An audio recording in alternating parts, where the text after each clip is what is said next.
But Anna, perhaps you would like to elaborate on that question. So why should we engage the public?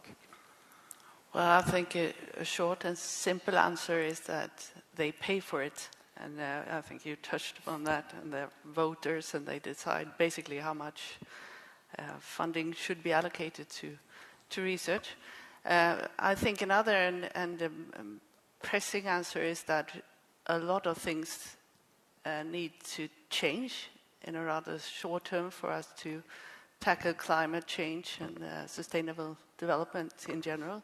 And without that knowledge that requires in terms both of behavioral changes from the public side and also from a readiness to take on inconvenient decisions made by policymakers, I think we are, I think that's an urgent issue, actually. If the question is why, I think the most important part is that I think it raises the impact of research. It's really with the involvement of citizens. I think this is really important, that aspect. If the question is how, and I think these two are sort of connected, we have to think about how to involve a citizen. And I think the most important aspect there is in the process where research ideas grow. I think the public really has maybe a responsibility to have contact, raise questions, and to have a sort of interface towards scientists where they can propose research topics. And if that is possible, then I think the dissemination and the impact of research comes out more naturally if they have been involved from the beginning. We speak sometimes, we speak very often about open science, and sometimes we narrow that down to citizen science, and I think the question is the involvement of citizens in the scientific process. And I think this is also an important part that one has to think about. When is it required? This is something that I think the scientists have to decide and think about. For sure, there is many possibilities that are not explored to the extent I would like them to be explored right now. So I think there are many possibilities there. But I think this is... Yeah, I agree with the point that they pay for it, therefore they deserve something in return. They are stakeholders in science, and that involves a lot of trust. It's often people who perhaps don't have very much, who are seeing part of their wages go somewhere that they don't really understand, and they simply have to trust then that money is being used to benefit their lives. Unfortunately, what we seem to have seen, and I think the populist movements confirm this in recent years, is that trust is breaking down because we aren't communicating well enough back to the public. Because the public as a stakeholder pays for everything, but if you're a communicator, the public isn't something that you can just target as a whole. It has to be segmented. We tend to look at decision makers, practitioners, policy people, and that leaves us in a very awkward situation where a lot of the people who are paying for this are completely ignored. So it's at the end of talking about the public, we need to really identify our target groups better than we do today. There's no point in talking about the public if you're working with communications. So what is happening in your organizations right now? What are you doing at Chalmers, for example, when it comes to public engagement?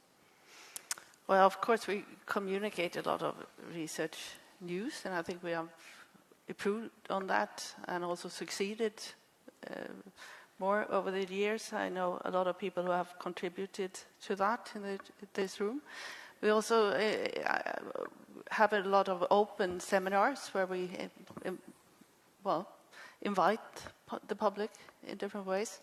And then, of course, we are involved in the Universitet, the Science Center in Gothenburg, and the Science Festival, not least. Not to forget.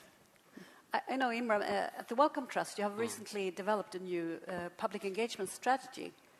So I'm really it was aiming actually to be more flexible and radical. So could you please give us a background? I'm really curious, what made you invent this new strategy for public engagement? So it goes What's back the reasons? It goes back to this question of ultimately what we're trying to achieve. And I think it was, so for me personally, it was this feeling that occasionally things like public engagement and science communication seem like they can become ends in and of themselves, that people are doing public engagement for the sake of doing public engagement because it's, just something people like doing, and that's fine. But from our perspective as a research funder, we were really trying to understand, what are the problems and opportunities that we have as Wellcome to which the public can help be the answer. And in some cases, that's about making our research more impactful. So now we've said, well, that's one of our aims for public engagement, that we want to fund the type of engagement that improves our research, that we want to fund the kind of type of engagement that helps people trust and value the role of research. And that if you're doing public engagement in Wellcome's name, these are the kind of aims you should be able to show that you work towards and hopefully show that you're able to try and achieve. And then it goes to the point about audiences as well, that once you start being really specific about what you're trying to do, it almost pushes you to be also very specific about who you're trying to do it with. And you stop saying, how do I get the general public to like science more? Because actually then it becomes about, well, how do I get people who've lived experience of mental health to value the role of research in improving mental health conditions? How do I get people who are parents to understand and contribute to the kind of emerging field of, how do we stop vaccine denialism? How do we get the general public to be comfortable with genomic editing? That's one example we talked about earlier as well. And then once you try and break it down into particular questions, you then are able to say, I need to understand the needs of that audience and work around their needs. Does that also include that you need to become more creative and brave when it comes to choosing different kinds of communication channels, for example? Absolutely. I think it's the recognition that just because one mechanism works for one group of people, let's say, online forums work particularly well for young, new parents, they're not going to work well for teenagers, or they're not going to work well for pensioners. So if you figure out who it is you're trying to engage with, and then pick the right method and perhaps design the right method based on their needs, then that's going to be better than saying, well, just because we as scientists like inviting people onto our campus, or we like, publishing papers, that's going to be accessible to the public. So it is something that could be inspired to do here in Sweden as well, would you say, Sven, and a strategy on public engagement? Yeah, so we have this as a task given by the government to work on science communication, and what we do it at a national level. So if we compare with the universities that have more of a local focus on their communication, and we do it. We finance activities, channels, external providers of that. We run our own channels and we run our own activities, and we are also very much engaged in I would say, in the future. So we are making plans. How should we do it in the future? Because I think this is, we are in a time where things are changing. The way of communicating is changing. So we have to think about how will it look like and prepare for that. And I think it's very important in this context to try to put together the local actors and make it more like a nationwide communication channel. Because I don't think, even though, some care if it's done by Chalmers or Lunds, but most people care about the result and the science itself, and it doesn't matter so much where it comes from. And I think we have definitely an important task there to do it at a national level. The world is changing, he says. What are you doing at your department? So I have a slightly different perspective because I run a small department, about 35 people altogether. And when I started in the position about a year and a half ago, I was full of energy. I had some great ideas about we need to have a research coordinator, someone who can go out and engage the public and really get our researchers out there. And what you see before you now is this jaded, tired creature that has given up on that entirely.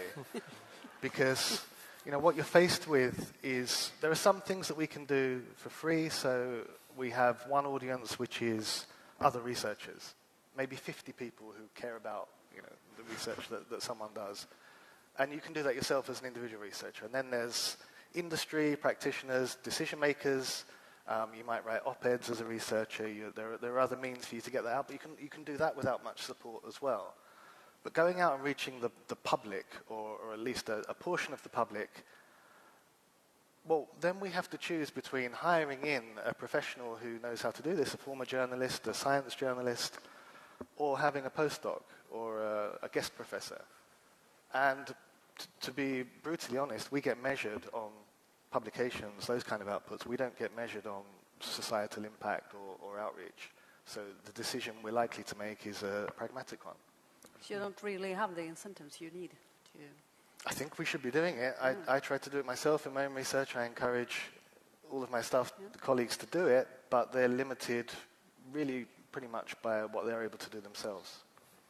So the discussion of incentives for researchers to engage with the public, how's that coming about in the UK?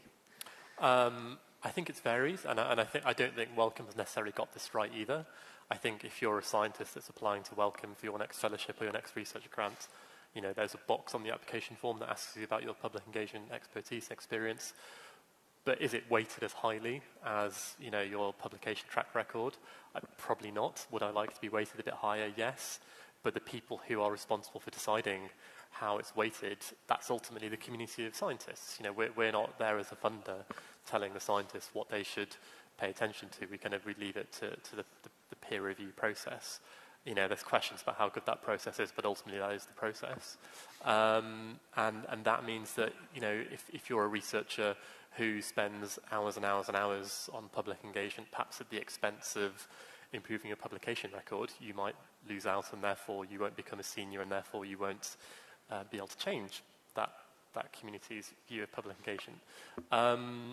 However, on the plus side, we do have this trend in the UK towards research impact, this idea that when you're judged on the quality of your research, it's not just what's in the paper, but it's what's happened as a result of the research. So whether that's industrial collaborations, stuff in the media, work with patient or local communities, these are all types of impact which actually are taken into account when government funding agencies decide on the level of funding that either you as a researcher or your institution gets.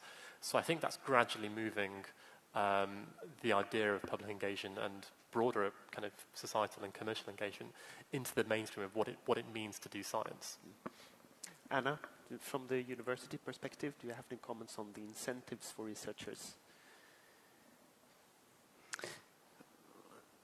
No, but I was thinking of another thing when you talked about the public. It's a very broad and general group of people. and one particular part of that is, of course, the potential students that for universities is always, of course, dealt with in a special way. And I think we cannot invite all of them and identify them as individuals, but we need to relate to the broader group of the public, including their parents and relatives and friends, and sort of communicate what it would mean to become a student at the university, which is, I think, one of the most important parts of our communication, perhaps. Sven? But maybe it's a question to both of you. What kind of incentives do you think are necessary to motivate researchers to be more active in the field of science communication?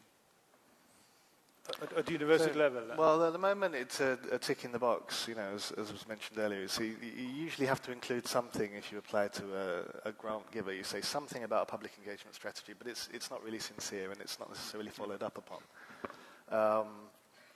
So I was involved in a project last year for MSB around electoral protection. So the general election that was held in Sweden last year, we worked for about 2 years training civil servants. And as part of that, because it was a non-traditional grant, we didn't have to kind of go through the process of applying for VR or anything like that. And from the very beginning, we were asked to go out and do media, do public engagement to raise awareness of this issue. So as part of the work, we created a handbook for public sector communicators, and we educated about 18,000 together with MSB, 18,000 people over a year or so. But even before that work was done, even before we'd barely started, MSB were out telling people about it, explaining that this was going on. And so I was finding myself being interviewed about work that had barely been started. sort of saying things like, it's going to be great, just without really knowing. And I think to a certain extent it's not just giving us incentives to do ordinary research and then communicate it, it's actually getting researchers to do those kind of projects and supporting them to actually have real impact and use their skills in ways that actually support the public's ability to understand what's going on in politics, for example. But I think it's important to describe this not as something that takes an awful a lot of time from the research. I mean, we and that's something where we can, I think, provide help is to make it much easier and less time-consuming for researchers to be involved, to have an effect in science communication. So let's think about that kind of activities. And I also think that, to measure impact as you do in the UK is something that we should adopt also in the Swedish system, because I think it has meant a lot, not just for science communication, but also for the use of science results in general. It was very controversial when it came in. Yeah. People carried a coffin down Downing Street in the UK saying this is the death of British science. Was it? And it wasn't. And actually, as a huge generation of researchers have come in since then, and it's just normal, this idea that actually just your publication record isn't all you are as a scientist, that actually the engagement you have beyond that is important. So if you do it, there probably will be people that complain, and then they'll go away. That sounds comforting. The science is still there. It is still there.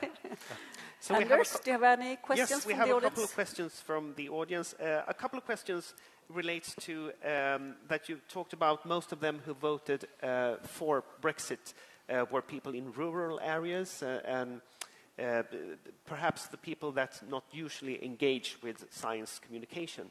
So how can we work to reach those groups? What are you doing, and what is the panel's view on working with hard-to-reach groups who do not generally involve in science communication?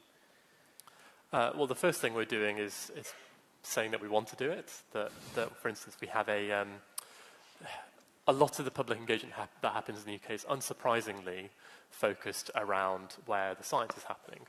So it happens around the major research centres, it happens around our biggest universities, and it does a moderately good job of reaching people in those areas.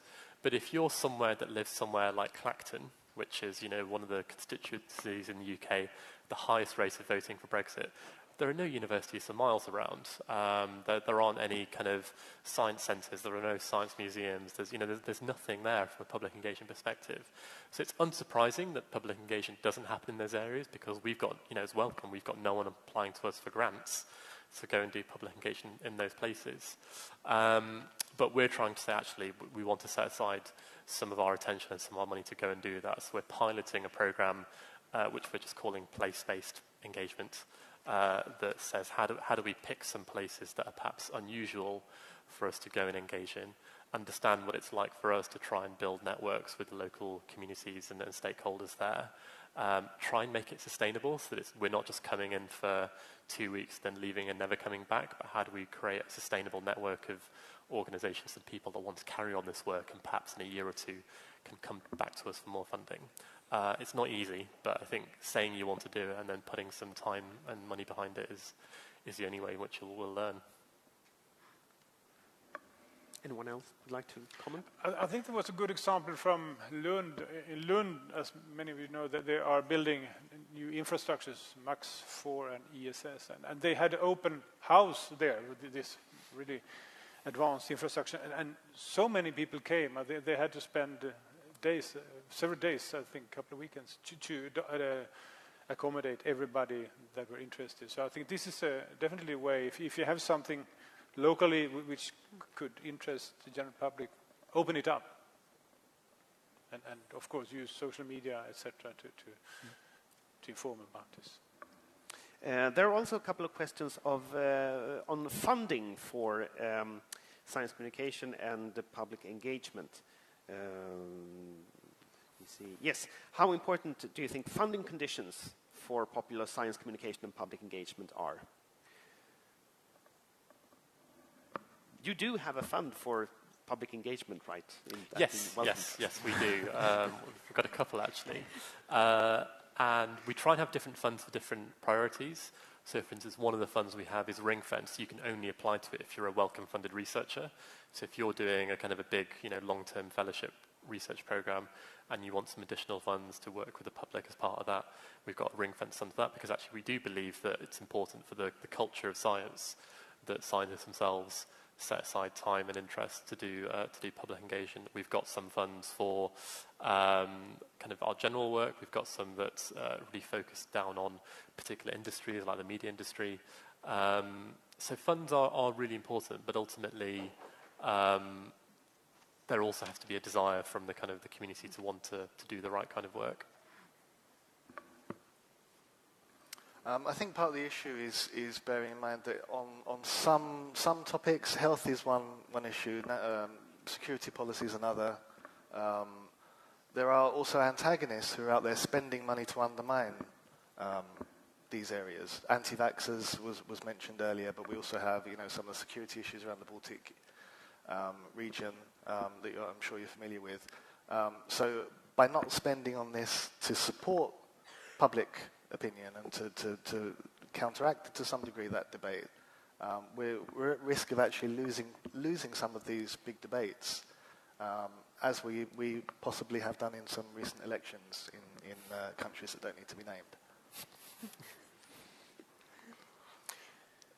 More questions? We have money for science communication, and the way we spend it is that we most of the time we sign contracts with providers, so we finance forskning, framsteg, Vetenskapsrådet, this kind of providers that do a very good job, I must say.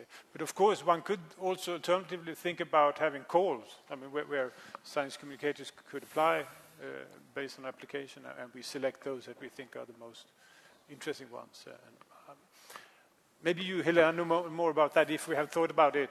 I don't remember a discussion like that, but that's certainly a possibility, that to change a little bit the strategy for funding science communication. Yeah. I can hold a lecture on that after. Well, time is starting to run out, but maybe we should ask about what are your views for the future then? So what will the situation for science communication look in 5 years? What do you think will happen in this area regarding all the things that happen now with open data, open access, open science, and also what sort of skills should a communicator have in 5 years? Gosh, that's a big question. It's really hard to nail it down to one thing, because I think it's going to go in a lot of different directions. I think in some cases you'll have more researchers, and we've already seen this in the social sciences, where they begin the research process in the public. They actually say, well, actually, what's relevant and what's important to this particular community, and how do I build a research program out of that? How do I ensure that, if this research is really contingent on getting the buy-in of a particular patient group or a particular local group, that's built into my research plans. So I think in some ways the future is engagement being much more integrated into the research process. In other ways, I think actually we've got a tremendous amount to learn from areas such as marketing, such as behavioral insights and behavioral science, say that, if the thing we want to happen as a result of engagement is less vaccine denialism or more people taking action on climate change, these are disciplines which people know how to try and change behavior and try and change people's mindsets, and we'll learn from that. We'll learn how to do it better, and we'll learn how to measure it better. So I struggle to think of one single thing. I guess if the one thing for me would just be a kind of a greater recognition, as that's the theme of my talk, that science doesn't exist in a silo or an ivory tower away from the rest of society. We sometimes like to believe it does. We sometimes think that just because the people we speak to on a daily basis have all got degrees and all care about evidence, that's what the rest of the world is like. But we know that's not true. And I think if we can do more for science to see its responsibility for the whole of society, not just the educated classes, then we'll go a long way. Well, I think the communication will be more context embedded, if you like. We're more challenge focused, like you said, or mission oriented, like it's in the Horizon Europe. That we put different pieces of research news into bigger context, so that means something to the public. And I also hope that we continue to build on Wikipedia as a global encyclopedia, and that that could be a point of contact for all serious research communicators. Well, I have to admit I'm by no means an expert on this, but I think that certainly there are a lot of possibilities to raise the awareness of science among the general public, and we should definitely try to make use of all these possibilities. From my perspective, I think if we look into our strategy, there are two things. One is to finalize an agreement at a national level between universities and national actors to make this science communication more effective and to reach out more. And the second thing, I mentioned that before, is to create more this kind of infrastructure, whatever it is, where scientists and communicators can meet and make it much easier for the scientists to reach out with their message. So I hope we will see that in 5 years from now. And you, James, what strategic skills do we need? Well, I see a lot of risks. I think the public support is slipping away from us. I think politicians are a big part of the problem internationally and nationally to a certain extent. Things like we don't need experts, those kinds of statements, the public is sick of hearing from experts. It's a sign that all is not well and that we're not really winning this struggle. So over the next 5 years, I think it's, unless we start acting and really sort of grasp the opportunities, I do worry for a lack of public support that will eventually affect financing, funding, and it becomes a slippery slope. It's time to round up, I think. Thank you very much. And you will also get some gifts